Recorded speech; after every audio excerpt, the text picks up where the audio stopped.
Kun seenaa Amaanu'eel Amoos kutaa 5ffaadha. Kanaan dura kutaa 1 hanga 4tti isiniif dhiyeessuun keenya ni yaadatama. Har'a immoo kutaa 5ffaa seenaa dhugaa Amaanu'eel Amoos isiniif dhiyeessina. Ashama akkam jirtu nagaa fararii gooftaa keenya Yesuus Kiristoos hunda keenyaaf haa baay'atu. Baga nagaan gara YouTube channelii Boonsaa Addisuu Guuteetti nagaan dhuftanii YouTube channelii kanaaf haaraa yoo taatan subscribe gochuun maatii keenyatti dabalamaa. Viidiyoo haaraa yeroo yerootti akka isiniif dhufuufis mallattoo beelii yookaan bilbilaa banaa gochuu hin dagatina.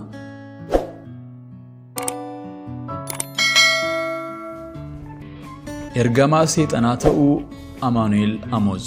Onnee koo keessatti wanti namaaf yaaduu jedhamu tokkoyyuu hin jiru ture. Hojii irratti hirmaadheen yeroo suma mana gamoo guddaa abbaa fooqii 2-5 barbadeesseen gamoon sunis namoota keessa jiran hundumaa qabatee waliin kufe. Kunis kan ta'e magaalaa Leegos keessa ture. Balaa kana hundumaa booda kontiraakterichi hundee jabaan ijaaree hin jiru balleessaan kun hunduu kan isaati jedhamee birrii guddaan adaban.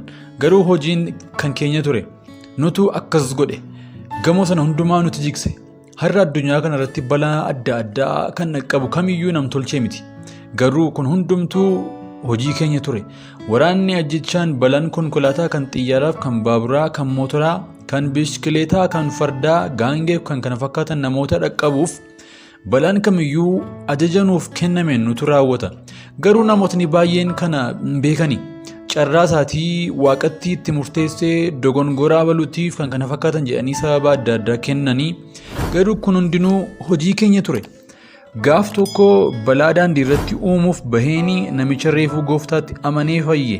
Waa'ee fayyummaa isa kana namootatti dhugaa ba'u bira deemeen namichi kun namoota baay'eetti dhugaa bahuun mootummaa keenyatti miidhaa guddaa kan fidee ture. Kanaafuu xiyyeeffannaa koo keessa isa gasheen guyyaa tokko akka namatti dhugaa ba'uuf jecha gara magaalaa Leegos konkolaataa atoobisiin osoo deemaa jiru konkolaatichi ariitii guddaan waan deemaa tureef karaa deemurraa akka gorgodheen achittis konkolaatichi deemee muka guddaa tokkoon walitti akka bu'uun godhe.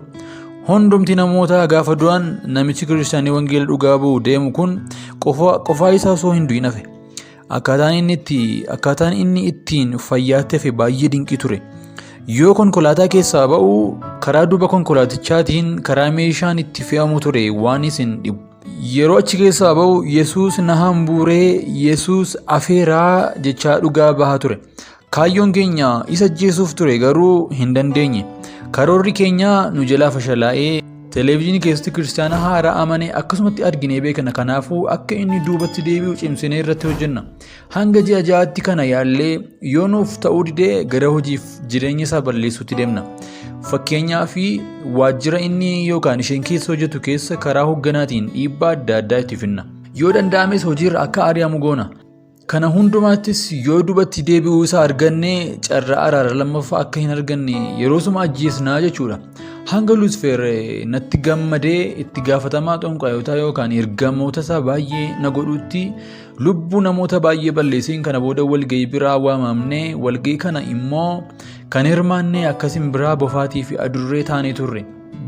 Bineensotni kunneen bu'aa asii gadii kana qabu. Warra seexana waammatanii fi gara simbirootti geeddaramaniif caalaatti ciccimoota isaan godha. Xonqaayotaaf immoo gara adurreetti geeddaramuun ergamoota seexanaatiif namoota du'an gargaaruusaa agarreerra. Gara hantuutaatti geeddaramuun immoo haala salphaatti akka gara mana namootaatti ol seenan achiin boodas gara gaaddidduutti achiin immoo gara namaatti akka jijjiiramaniif dhiiga namaa xuuxuutu isaan gargaara. Har'a addunyaa irratti bifa fiilmii Vampires jedhamuun kan namootaan hojjetame namoota baay'een jaallatama argatee hamma tokko kana mul'isa. Waan isin dhibu namni akkamitti nama dhiiga namaa dhugu nama foon namaa nyaatu jaallata.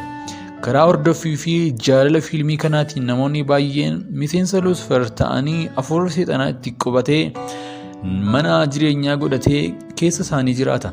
Isaaniin hojjeta. Dhumarrattis immoo isaan ajjeesee gara si'oolitti isaan fudhata.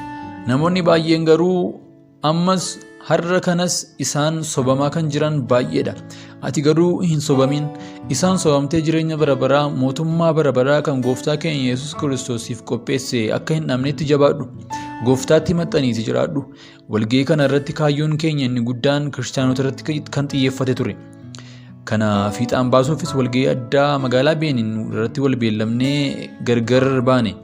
Isa kanallee miidiyaalee bebbeekamoo adda addaatiin gaazexaa dabalatee himsiisnee haalli kun hundinuu haala gufuu takka illee kan hin qabne nuuf adeemuu jalqabe. Haa ta'u malee tasa kiristaanonni biyya Naayijeeriyaa waaqa isaanii galateeffachuun kadhannaa cimaa jalqaban. Yeroo isaan karoorri nuti baafanne hundumtuu nu jalaa fashalaa'e. Diigama karoora keenyaa qofaa osoo hin ta'in mootummaa keenya keessatti raafamni hamaan ta'e. Kanarraa kan ka'e konfiraansii keenyas nu jalaa hafe. Dhuguma yeroo kiristaanii waaqa isaanii dhugaaf hafuuraan kadhachuuf waaqessuutti ka'an mootummootni dukkanaa kan qilleensa irratti akkasumas bishaan galaanotaaf garboota keessatti qilee adda addaatiin hojjetan hundinuu humna ni dhabu. Ergamoonni isaanii hundinuu bakka itti boqotan dhabu. Dhugsaa kanammoo kiristaanonni hundinuu beekuun cimsanii kadhachuu qabu. Dhuguma kiristaanonni aangoo waaqni karaa Yesuus Kiristoos isaaniif kenne beekanii osoo haalaan itti fayyadamanii addunyaa kana to'achuun ni danda'ama ture. Addunyaa kanaaf Yesuus Kiristoos lallabuun fayyina kan fiduu danda'u kiristaanota qofa. Turtii muraasaa booda walgahii biraa Afrikaa kibbaatti teenyee sana booda gara bishaan galaanaatti waamamne. Yoo achi gahummoo ammaan booda hojii keenya hundumtuu galaanaa fi garba keessatti akka ta'eef hojii ciccimaa tokko tokko qofaaf gara lafaatti akka ergamuu natti himame.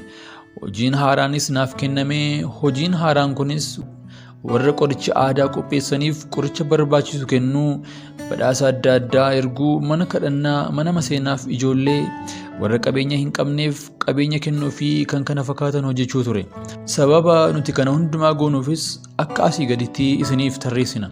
Mana kadhannaa namni tokko waldaa banatee fayyinaaf dinqii adda addaa akka raawwatuuf yoo barbaade haaldureewwan asii gadii kana akka guutuu ni godhama. Jalqaba irratti waggaa waggaatti lubbuu yookaan nama tokkoof nama lama nuuf kennuuf waadaa ni gala. Achiin booda tajaajila mana kadhannaa kana keessatti sadarkaa addaarra yoo ga'u akka gara miseensa keenyaatti makamuu ni godhama. Sadaffaa irratti immoo namni kamiyyuu gara bakka kadhannaa kanaa seenee yookaan caammaa isaa akka baafatu ni godhama. Kana hundumaa raawwateen booddee wantoonni asii gadii kunneen okkotee keessa kaa'amanii isaaf kennamu. Cabbii adii, lafee fi dhiiga namaa yookaan dhiiga namaa fi qoricha aadaatu isaaf kennama. Waan kana hundumaa okkotee san waliin fidee mana kadhannaa san duratti akka okkotee san awwaalee gubbaa isaatti immoo mallattoo fannoo akka mul'atu ni godhama. Bakka bishaan adda addaatti immoo keessattuu bakka xabalaa jedhamutti waan hojii fayyisuu fakkaatu garuu kan hin taane baay'ee hojjenna. Karaa namoota lafa sanatti tajaajiluun fakkaannee akka waan seexana baasnuu fakkeessuun hafuurota hamaa kan biraa itti galchina. Sababni isaas diiyaabiloosiin baasuu hin danda'u waan ta'eef namoota lafa sanatti tajaajilaniin ajajni addaa warra garaa isaanii dhufaniif kennama. Akka shaamaa qabsiisaniif akkasumas sandaliif ixaana manatti aarfatan itti ni himama. Namootni ajaja fudhatan sunis yoo waan ajajaman kana godhanii mana isaanitti nu waammatan jechuudha. Yeroo tokko tokko immoo reeffaa qaluun akka ciincaasaa yookaan aarsaa dhiyeessan ni godhama. Ciincaan kunis akka nuuf dhufee isaan fayyisuuf kan godhamudha. Maseenota deessisuu dubartoonni ijoollee godhachuu dadhaban ijoollee argachuuf jecha yoo gara keenya dhufan haalota tokko tokko akka isaan raawwatan ni godhama. Dubartiin sun jinnii yookaan waqtiin itti ulfaa'uu qabdus ji'a nuti isheef eeyyamne qofaa ta'a. Sababni kun ta'uufis ijoollee kana isaaniif kennineen isaan booda ji'uma isaaniif kennine sanatti deebisnee akka ajjeesnee tajaajila keenyaaf fudhannu waan beeknuuf haa ta'u malee ji'oota biraatti yoo dhalatan du'uu hin danda'a. Yoo yaada keenya fudhattee qorichi isheen akka ulfooftuuf gargaartuu ni kennamaaf. Dubartiin maseentiin tokko gargaarsa barbaachuudhaaf gara ogeessa aadaa yoo dhuftu waan asii gadii kana akka gootuuf ajajni ni kennamaaf. Lukkuu adii, re'ee, daaraa fi waan daa'imman itti habbaarattu akka qabattee dhiyaattu itti himama. Achiin booda bakka isheen hin jirretti ogeessi aadaa isheen bira deemtee sun waan isheen itti kennite sana gara keenya ni fida. Nuti illee daaraa fooniif dhiiga namaatiin walitti makamee itti kennina. Innis kanuma geessee waan nyaatan walitti makee kennaaf. Kana booda ni ulfoofti. Garuu daa'imni dhalatu sun nama sirrii miti. Kan dhalatu sun yoo dubra ta'ee hin guddatti. Haa ta'u malee umrii ishee guutuu da'uu ijoollee godhachuu hin dandeessu. Maseena taatee jiraatti daa'imni dhalate sun yoo dhiira ta'e immoo tasa akka of ajjeesuu leenjiin kennamaaf. Ijoolleen haala akkasiitiin dhalatan ijumaa yookaan gonkumaa warri isaanii akka awwaalamuuf hin eeyyamamuuf warri isaanii dursanii du'an waan ta'eef. Asirratti akkasiin hubattan waan ani fedhu sababni maseenummaa namoota baay'ee hojii seexanaati. Maaliif jennaan dubartootni baay'een ijoollee argachuudhaaf jedhanii mana seexanaatti deemanii ijoollee maseena qofaa horatan. Ijoolleen sunis umurii dheeraaf jireenya gammachuu qabu jiraachuu hin danda'an. Kanaafuu warri ammana dhaga'utti jirtan wanti ani isin gorsuu barbaadu ijoolleen kan namaaf kennu Waaqa waan ta'eef gaafa akka isin karoorfattan ijoolleen isiniif dhalchuu qaban obsaan Waaqa kadhadhaa qulqullummaan jiraachuudhaan isa eeggadhaa malee filannoo biraa barbaachuudhaaf jettanii gara mana xonqaa yookaan mana seexanaa hin deemina. Kun abaarsa jireenya keessaniif darbee kan dhaloota keessaniif balleessuu isinitti fida waan ta'eef. Seexanni jireenya namaa gara balleessuu fi ajjeesuuf boochisuu malee kennaa gaarii inni isiniif kennu tokkollee hin jiru. Waaqi keenya garuu amanamaa obsiitii isa eeggadhu. Inni guyyaa isaatti dhufee akka Haannaa Saamu'eel si badhaasa. Maqaa isaas Elchaadaay Waaqa waan hundumaa danda'u. Suuqii yookaan qabeenya sobaa kan yeroo kennu. Namootni qabeenya barbaadanii gaafa iddoo nuti jiru dhufanii akka isa hin tuqneef akeekkachiisii addaa kennamee fi qubeen yookaan qubeelaan harka kennamee fi miseensa keenya ta'uuf akka walii galu ni godhama. Waan nuti isaan jennu kana hundumaa yoo raawwate suuqiin isaa meeshaalee barbaachisoo ta'an adda addaatiin akka guutamu ni godhama.